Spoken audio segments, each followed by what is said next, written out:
Hello, everyone. This is Teacher Anne once again. We have a very interesting topic today.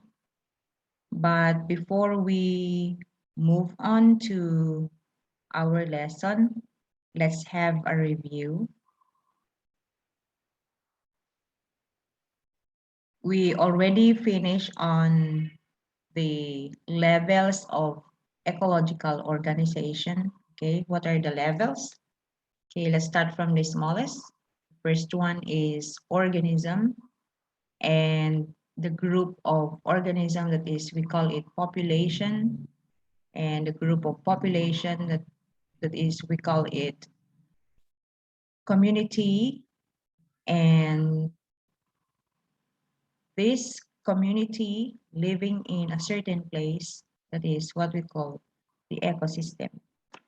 Okay, and we also talk about the factors of the environment. So there are two factors. They are called the physical components, right? Physical components and biological components. Anyway, what are physical components? Physical components are the non-living things in the environment, and biological components are the living things in the environment. Okay, and we also answered this activity in your book, which is on page 23. But for room 3 and room 4, we didn't finish this yet. So I want you to answer this time. Okay, so we're going to read. We have here choices, and I want you to um, choose from these choices to answer the gaps here in our activity. Okay, so let's start. Organism makes a population. So you write here population, and population many make up a community. Here is community, and community lives in a habitat. And examples, we have pond, field, we have seashore, and garden. You write here garden. Here is seashore, garden, and it has a unique environment. And the characteristic of the environment, we have air, light, soil, temperature. What else? We have also food and water. So you're going to write here, student, food, water. Okay, so if you didn't get it, you going to backward this video so that you can get the answer. So after answering your book, you take a photo and send it to my line. Okay, now let's go to our lesson. So we have here interacting factors affect the types of organisms living in the surroundings. Okay, so what do you mean by interaction? Interaction. So in interaction, there is a two-way process. So this, yeah, two-way process is engaging two organisms or two things in the environment. So the interaction of the physical component. What is physical component again? If you say physical component, these are the non-living things of an environment can affect the types of organisms living in the environment. So we have here a few examples. Vegetables grow well in sunlight. Yeah, that is true.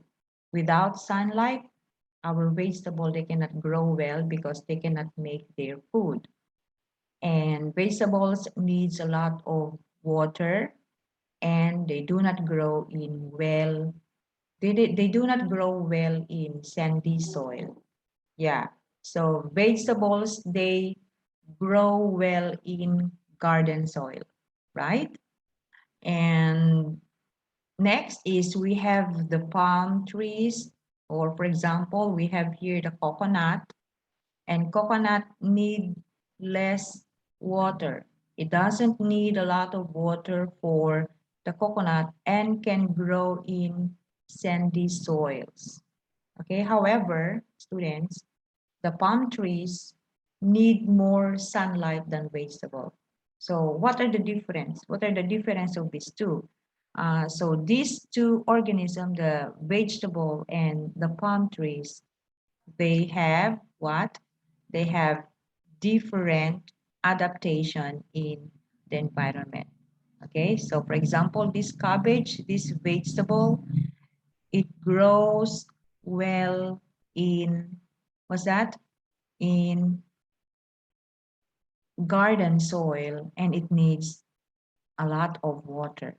Okay, how about the palm tree? The palm tree grows well in sandy soil and it doesn't need a lot of water, right? So they have different interaction or different adaptation in their environment. Another example is we have here the cactus and the fern. Okay, what do you think, where does the cactus grows best? They grows best in where? In a dry soil, right? So as you can see, there are a lot of cactus in the desert because that is their perfect adaptation, right? And fern, you can see fern in a shady and where a place that there's a lot of water. Okay, so ferns need shade and plenty of water, while the cacti need a lot of sunshine but do not need much water. So if you're going to compare these plants, they have also different adaptation. Okay, so what is the adaptation? What is the adaptation of fern? The fern, it needs what? A lot of water and it lives in a shady place. While cactus, it doesn't need much water, but this cactus needs a lot of sunshine. So you see, they have different surrounding, they have different adaptation. Okay, now let's move on to the human activities, okay, that degrade our environment. So we have here impact of human activities on the environment. So our world now is changing. Okay, so when I was a kid like you, the world, I think I would say the world, it wasn't like this. The environment wasn't like this. Okay, because the world is changing. Why? It is because of human activities. So what are the human activities that contributes to the degradation of the environment? There are so many, right? So can you give me an example of human activities? Okay, kitsa ka manood na ka. Okay, so for example, using too much plastic. Yeah, people now are using too much plastic. Okay, so what are this? What is? Why? What is the effect of this too much plastic that we are using? So if you're watching the Discovery Channel, right? So you can see there the animals in the ocean, like the shark, the other fish, they they died. Why? Because of the plastic inside their tummy, inside their stomach. Okay, what else? um for example, your children, you are not aware that you are contributing to the degradation of the environment, right? Are you aware of that? Okay, some of you are not. Some are aware of it. In school, for example, you are like buying 3 bottles of water every day. And what do you think bottles are going? If we are not going to recycle these plastic bottles, what will happen, right? Remember that plastic bottles, they are non-biodegradable. So if you bury them in the soil, it will take years, many, many, many years until it will rot. Okay, what else? Other example of human activities is the burning the cutting and burning of trees in a very large area. For example, in the mountain, right? So many people, they are like cutting these trees, they are burning these trees for other purposes. Okay, for example, if they want to build subdivisions, if they want to build like houses or resort in that area, what they are going to do, they're going to cut down the trees and they're going to burn it. They're going to clean up that place. Okay, so what happened if there are like no trees, right? What will happen? Okay, so it will affect the lives of the organisms that lives in that area. Okay, now, so let's go. First here is we have climate change. What is climate change? I already gave this in your vocabulary, right? So one of the reasons for climate change is global warming. Do you know what is global warming? So global warming, it refers to the increase in the temperature of the earth. Okay, so the temperature of the earth is increasing, meaning to say the earth is getting warmer and warmer and warmer, or let's say it's getting hotter and hotter and hotter, right? Why? What is the cause of this? Because of the release of greenhouse gases. Do you know what is greenhouse effect, student? Greenhouse effect is like it regulates the temperature of the earth. Okay, it controls the temperature of the earth. But if there are too much greenhouse gases in the atmosphere, what will happen? The earth will become hotter and hotter. And what are these greenhouse gases? Okay, these greenhouse gases like carbon dioxide and methane. Okay, these are the sources of carbon dioxide from industries and vehicles. Vehicles, pewalay ka? Vehicles means the cars, the trucks, our transportation that we are using. Okay, can you give me an example of this? Vehicles or transportation, there's like transportation on land, transportation on water, and transportation in the air, right? So all of this, if you're going to start the engine, okay, and the fuel burns up and it will produce carbon dioxide and methane, as well as the industries, the factories. Okay, so if you have seen this, like the chimneys of the factories, they are emitting smoke, okay, smoke that causes that uh, that causes air pollution and waste, right? They are emitting like too much carbon dioxide and methane. So this phenomenon is causing glaciers in the polar ice caps to melt at an alarming rate. In the Arctic, in the Arctic, um, you can find there glaciers. Do you know what is glaciers?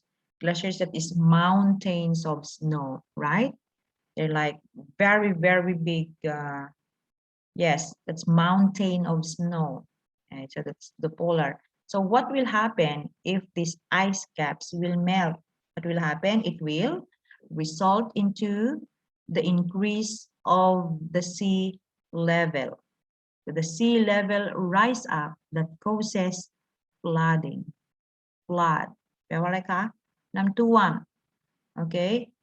So it will threaten the drone low-lying areas such as parts of America, parts of Asia, and even major cities like Bangkok. So do you notice when there's like little rain, heavy rain, okay, our place is already flooding, right? Why? That is because of climate change. So recently, environmentalists have expressed concern that the river Chao Phraya would either flood or dry up in the near future. Okay, will that be possible? Yes, right? The river Chao Phraya is sacred river of Thailand, which for centuries has served as a lifeline for millions of people, especially in Bangkok. Last month, July, right? So have you seen the news from CNN, like Europe, okay? Some parts of Europe, like Germany, Belgium, what else? Poland, they had this scary flood, right? Especially in Germany. Okay, there like people who died from that flood, but because they were not expecting that their place will experience flood. And one woman said that because they are not expecting this flood, and they said flood is only like in Asia. Why is there a flood in Europe? They don't expect that because students, the our world is changing because of climate change. It is because of human activities. Okay, next we have also this depletion of ozone layer. Do you know what is ozone layer? Ozone layer is like a blanket that protects the living things on Earth. Okay, so what is this? So the upper atmosphere has a layer of gas called ozone, which protect us from the harmful ultraviolet rays from the sun. Yes. So this ozone, it will affect, or I mean it will protect us from the UV rays of the sun. Okay, but nowadays, because of too much, what's that, too much greenhouse gases into the atmosphere, this one, because of too much greenhouse gases into the atmosphere, the ozone layer is depleting. So there is now a hole, okay, into the ozone layer. Okay, but nowadays scientists says that the world is healing because of COVID-19. There's like not too much vehicles. Um, yeah, there are now lesser airplanes, aircrafts that flying, okay, into the atmosphere. What else? There are like lesser cars that runs along the road. Okay, so mean to say, lesser carbon dioxide and lesser methane is releasing into the air, right? Okay, so next. So what happened if we are exposed to the ultraviolet rays of the sun? It will cause skin cancer. Do you know what is skin cancer? Malang ng, I don't know if I say it correctly.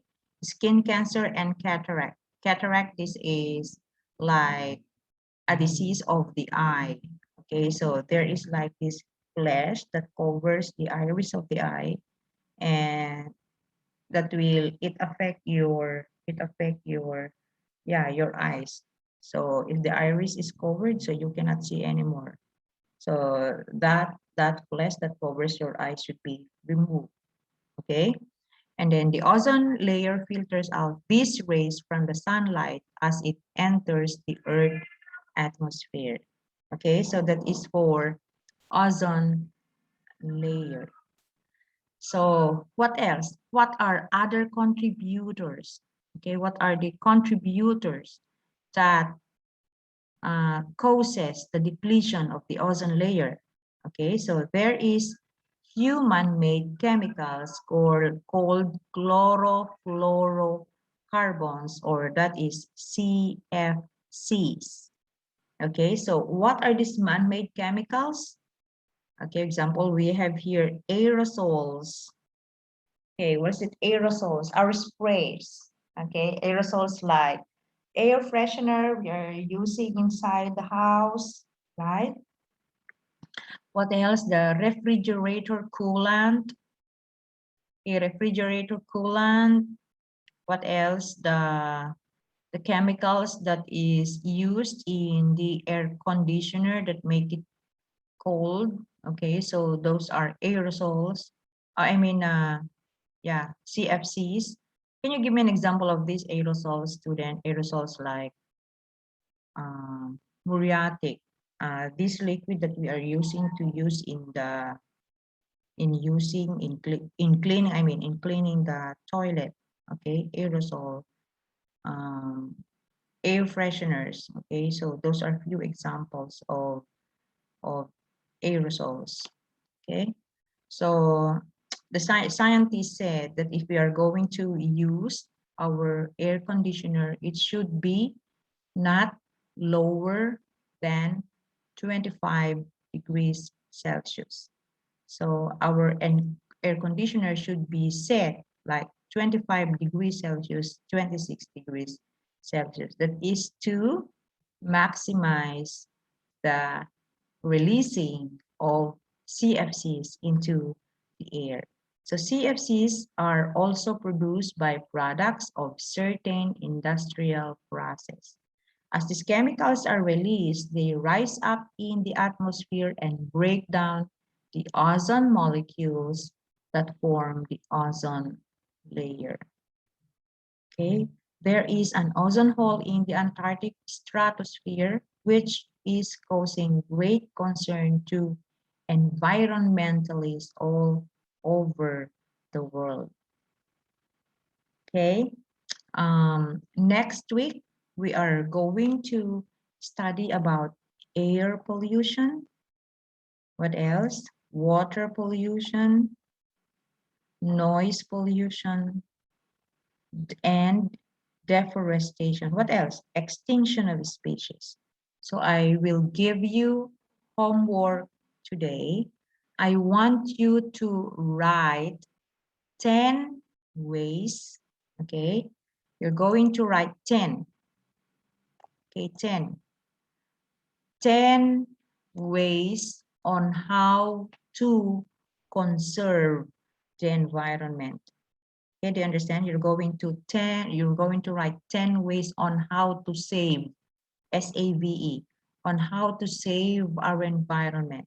For example, you write there, reuse, reduce, recycle, right? So those are example of ways on how to conserve or on how to save our environment. So I want you to write 10 in your notebook, okay? And I will give you 10 points for that, and I'm going to post this in Swiss. Okay, so don't forget your homework and don't forget to read your book, our lesson in advance. Okay, bye everyone. Thank you so much for listening.